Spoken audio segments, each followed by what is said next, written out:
আসসালামু আলাইকুম, সবাই কিরকম আছেন? দেখেন আমার বাড়ির যত কাটাকুটি আছে আমি এখানে রাখি, মানে তরকারি চোকলা টোকলা সব এটার মধ্যে জমা করি, তারপরে গাছের গোড়ায় দিই। এটা যখন নরম হয়ে যায় গাছের গোড়ায় দিই। এখন যাবো বাহিরে গার্ডেনে, চলেন আমার সাথে। মরিচ নেই গার্ডেনে, অনেক মরিচ এসে দেখেন আমার গাছে মাশাআল্লাহ এত টমেটো হয়েছে, টমেটোর ভারে গাছ মানে হাইল্লা পড়ছে। এখন এই সাইডে করে দিলাম। আজকে মরিচ করবো, এক আপারে গিফট দিব মরিচ, এই জন্য কাঁচা পাকা সব উঠাবো।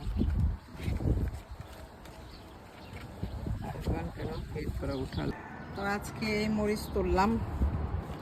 সকালবেলা আমি গাছে পানি দেওয়ার সময় টমেটোও তুললে নিছি কয়টা, তো তখন ভিডিও করি নাই কারণ ভিডিও ম্যান ছিল না, আমার ছেলে মেয়ে সব স্কুলে ছিল।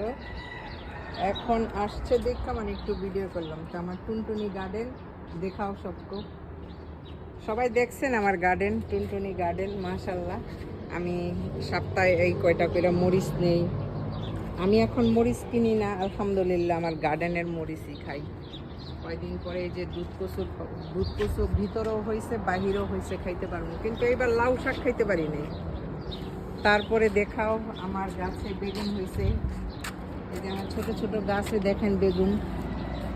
এই গাছে 2টা বেগুন হয়েছে মাশাআল্লাহ। এই গাছে একটা বড় মেয়ে হয়েছে, এটা দেখাও, এই যে বড় বেগুন বের হয়েছে মাশাআল্লাহ। আরো ফুল আসছে, এই গাছে টমেটো বের হয়েছে, আল্লাহর নিয়ামত। এখানে আমার হাজবেন্ড মটরশুঁটি নিয়ে আসছে, এখানে ধনিয়া পাতা নিয়ে আসছে, এখানে কোকাম্বার দেখেন, বাহারাইনের কোকাম্বার মাশাআল্লাহ কি সুন্দর। আর বাহারাইনের মটরশুঁটিও মাশাআল্লাহ কি সুন্দর। এটা বাচ্চা